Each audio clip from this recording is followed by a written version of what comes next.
How's it going, guys and gals? Welcome to another episode of Trailmakers Creations by ThatDomGuy. Thanks for joining me. Today we're going to be starting with a railgun. This is a magnet-only railgun. I know there's a few different ways to make railguns in Trailmakers, but this is how I made mine. I've tried to make railguns a few times before in the past.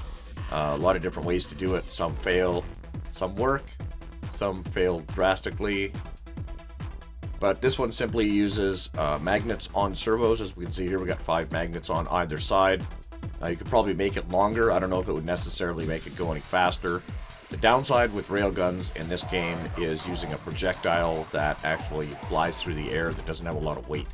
So I find the best projectile that flies in this game, unfortunately, it's so light it doesn't actually hit anything. It usually passes right through things, is the fire pit. Now, I put the fire pit on there also because it leaves a trail so you can see this thing that you're launching across the map. And I put some exhaust on there as well, kind of like fins in the back to try to keep it in line. And it also leaves this trail of exhaust so I can see, again, where this projectile is going.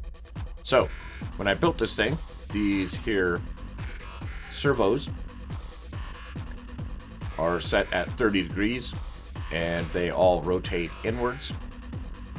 And the magnets are set on an offset delay of 0.01. So this one has no delay, 0.01, 0.02, 0.03.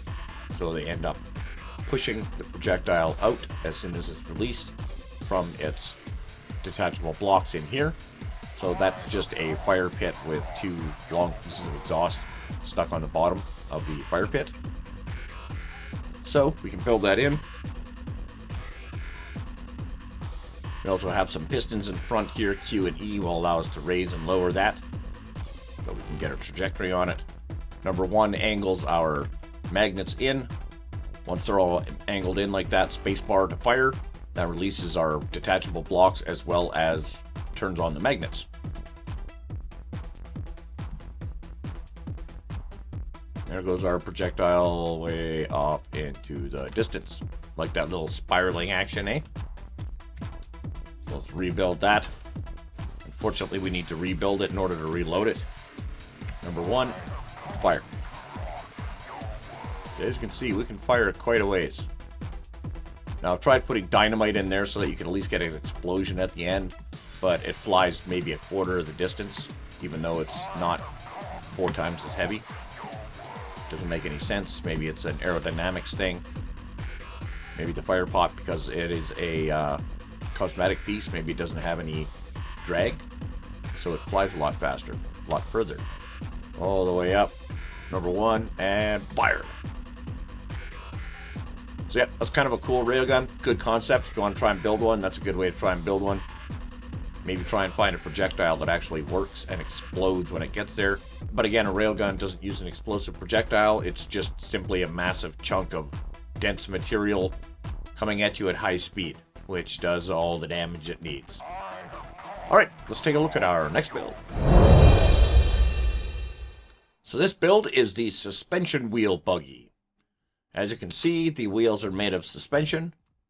I wanted bigger wheels. I was trying to build a guy on a bike that's pedaling like a 10-speed, and I wanted bigger wheels. I wanted a single density wheel that was, or single thickness wheel that was bigger, taller than the motorcycle wheel. So I built these. They're actually pretty round, and because they're made of suspension, they can take quite a beating.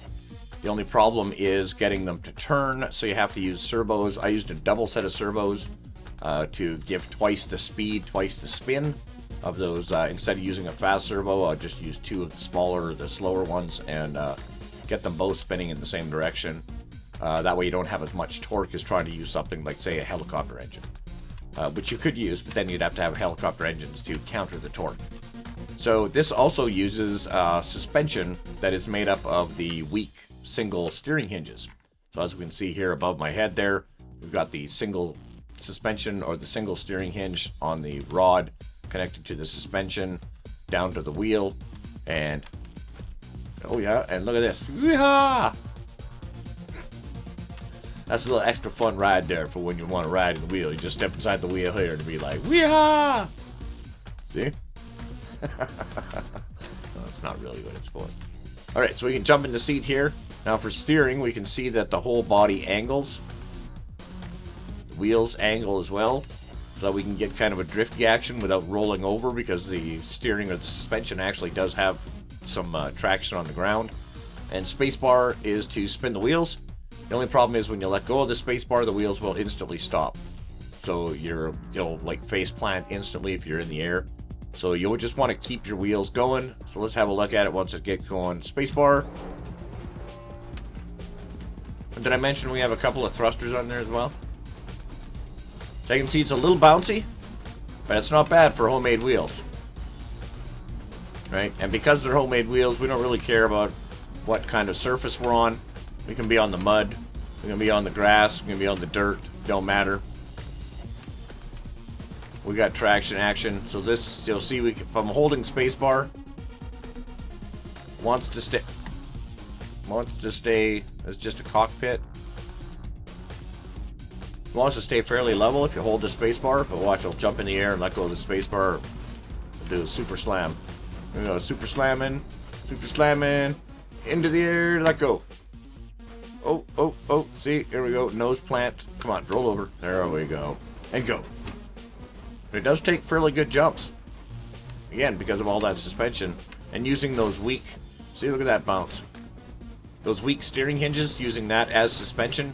You set them on like 1 or 2 or 3, depending on how much weight it is that you're actually stopping from hitting the ground, how heavy your vehicle is. Yeah, still falls apart pretty good. So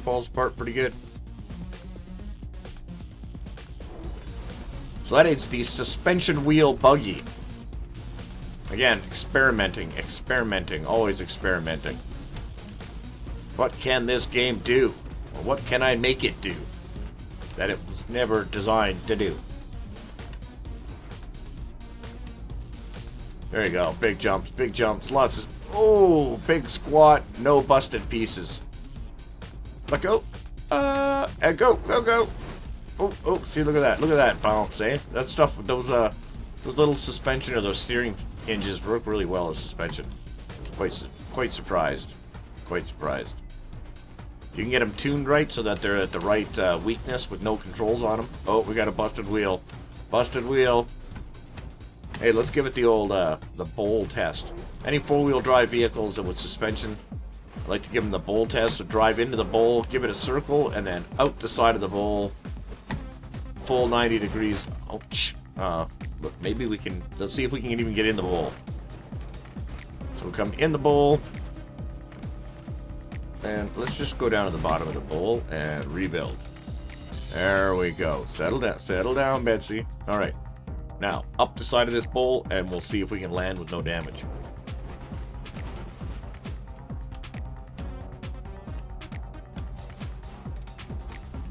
Oh, broken, but still going. It was actually a fairly decent jump.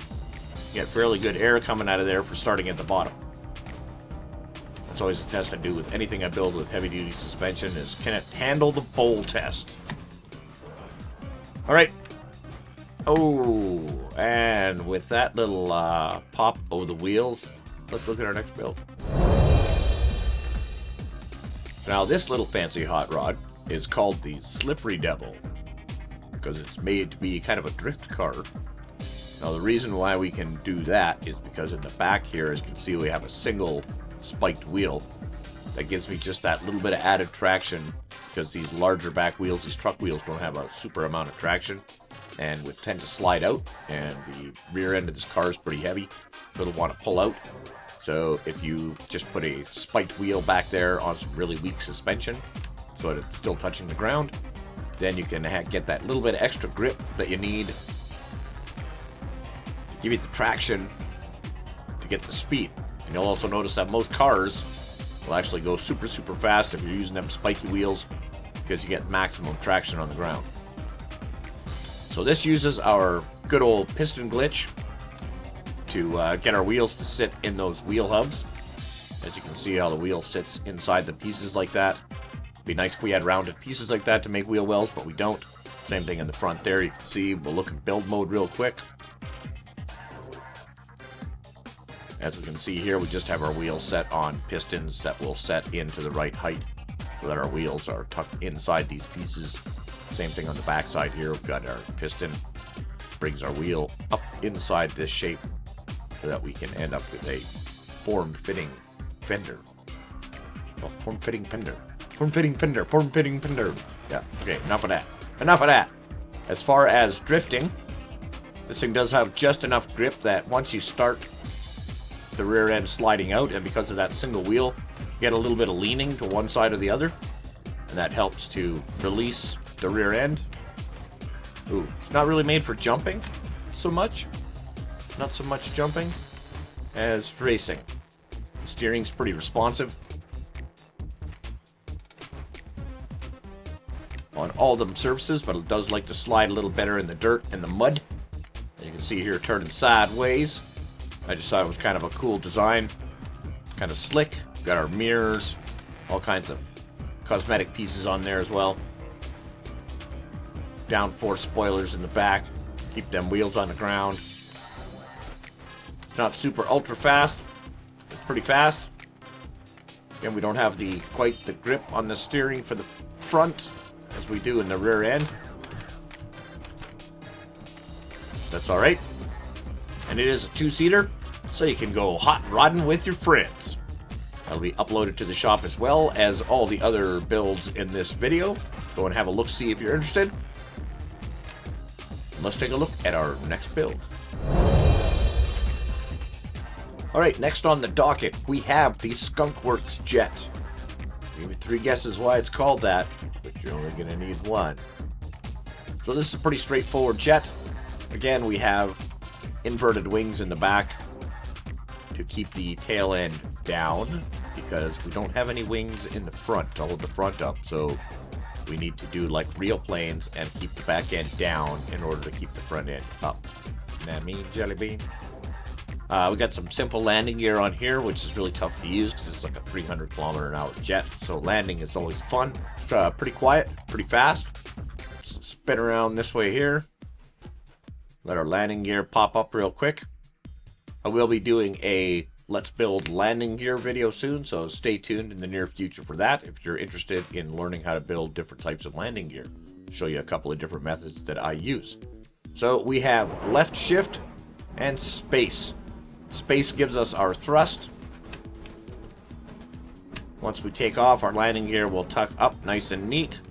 We are carrying 2 bombs here, which is where the flames are coming from.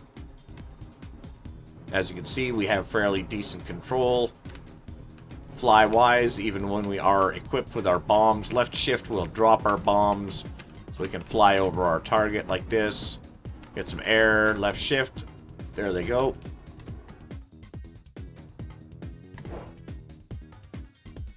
Boom, boom.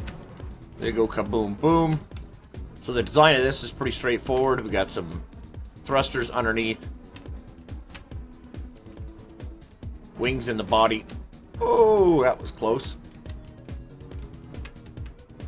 Cosmetic pieces on there to make it look like cannons almost. Them 2 exhaust pieces there in the front.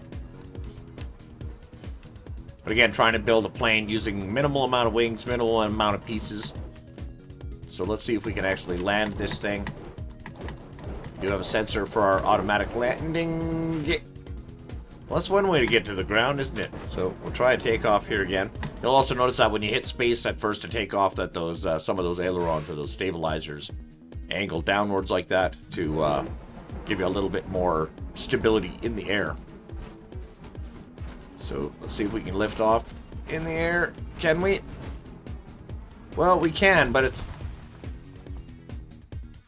That's not how you do that. Alright, where are we going to land? Well, I think it would be smart if we maybe got rid of our payload before we try and land. Or else... Oh yeah, they didn't even explode. So yeah, or else that would be us if they would have exploded. But of course they don't. They don't do that.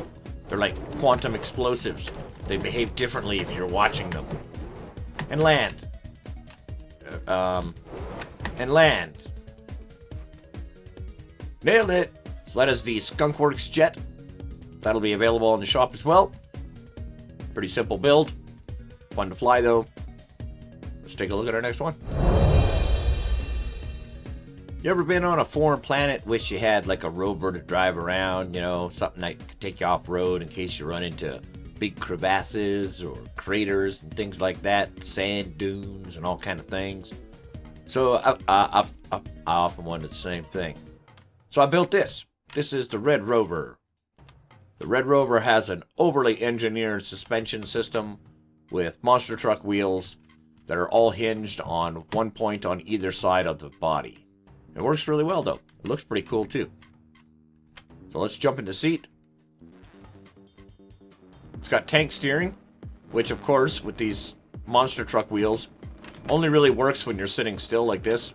If you're moving really slowly, it works, but not really great for steering once you're up to speed. It does work a little bit. So as you can see, we have very overly engineered steering using the same weak straight suspension pieces and our weak steering hinges in between those pipe pieces to keep everything together. The beauty about this kind of suspension is that we have connection points on either side of our wheels, so the odds of losing a wheel are very slim to none as I lose a wheel. Of course, just again, because you're watching. See, all better. See, never happened. If I had a neuralizer, I'd say, just look here for a sec. So yeah, that's the Red Rover. I was trying to build overly complicated suspension. Trying to build a vehicle that could take almost any jump. The unfortunate part with this is that we have pretty low ground clearance, and in order to get the action that you want in the suspension, we can't go super tall with wheels that big. But it works. And let's bounce. Here we go. Doing the big roll and the sideways roll. And backwards, backwards, backwards. There we go. But as you can see, it's pretty tough. You can take a lot of damage, still stay in one piece, still can stay functioning. So I thought it'd be a good space exploration vehicle.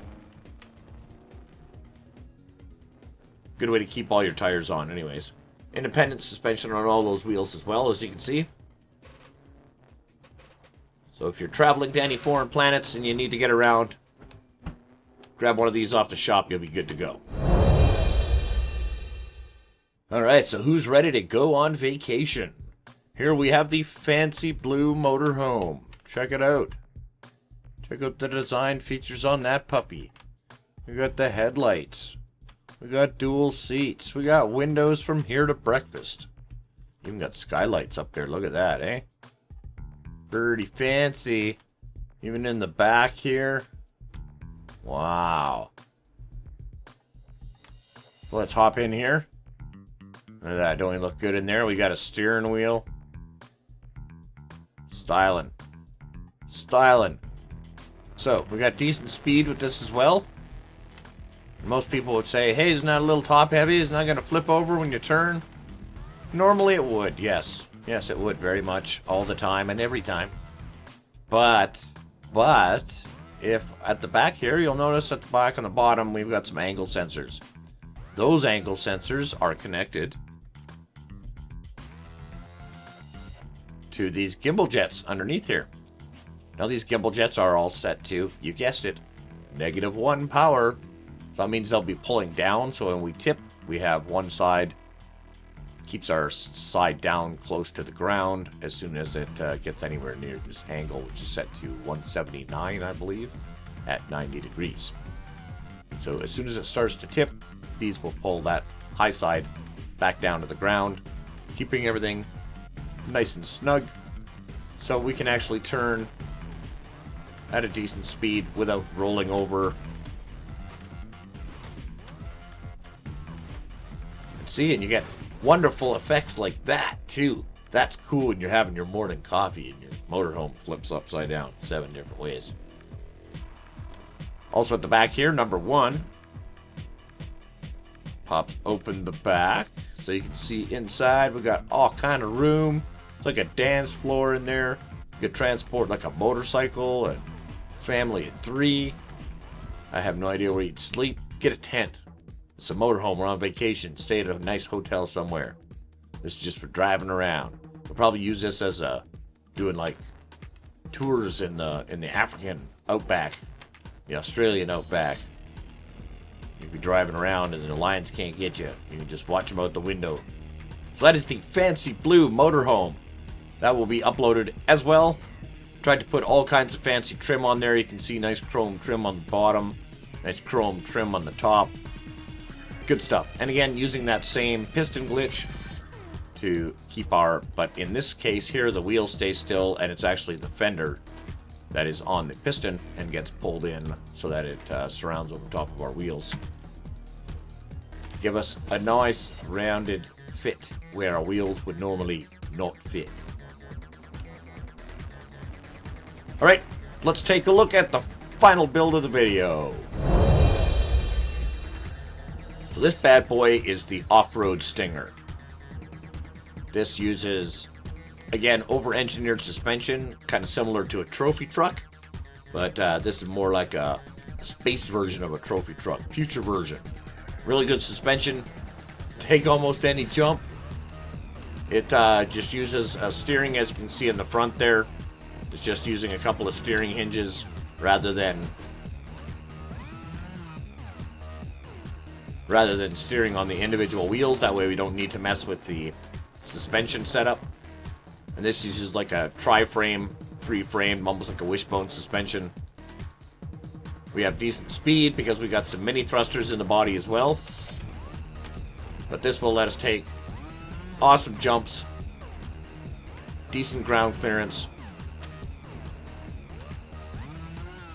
Let's go give this the bowl test. This thing does really well coming out of the bowl. Drop into the bowl here. Give it a loop. Come out.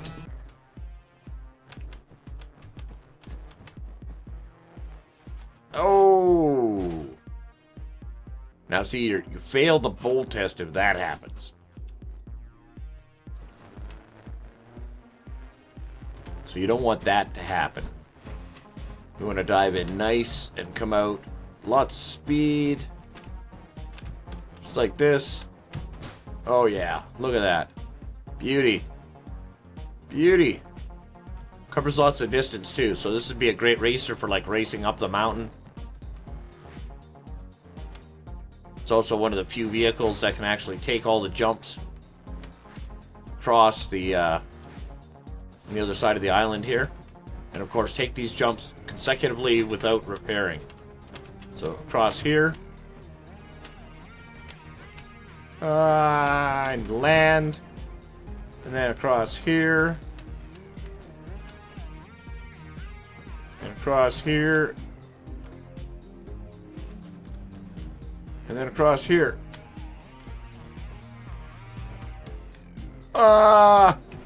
Oh, so close. So close. Yeah, it's tough to have a vehicle that can actually take all four of those jumps in a row. So that is the off-road Stinger. That will be available in the shop as well. Probably be a good one to download just if you want to strip it and use the frame and the suspension. Suspension works really well. Some of the better suspension that I've built in the game. But again, also uses the weak steering hinge to offset some of that absorption of the energy of the impact, not just the suspension itself. Alrighty guys, thanks for watching. We're going to leave that one here. If you enjoyed what you like seeing here, hit that subscribe button if you haven't already. Don't forget to hit that like button. Leave a comment, let me know which was your favorite build in this video. And if you enjoyed this, check out some of this stuff on the end screen here. And we will see you later. Ciao.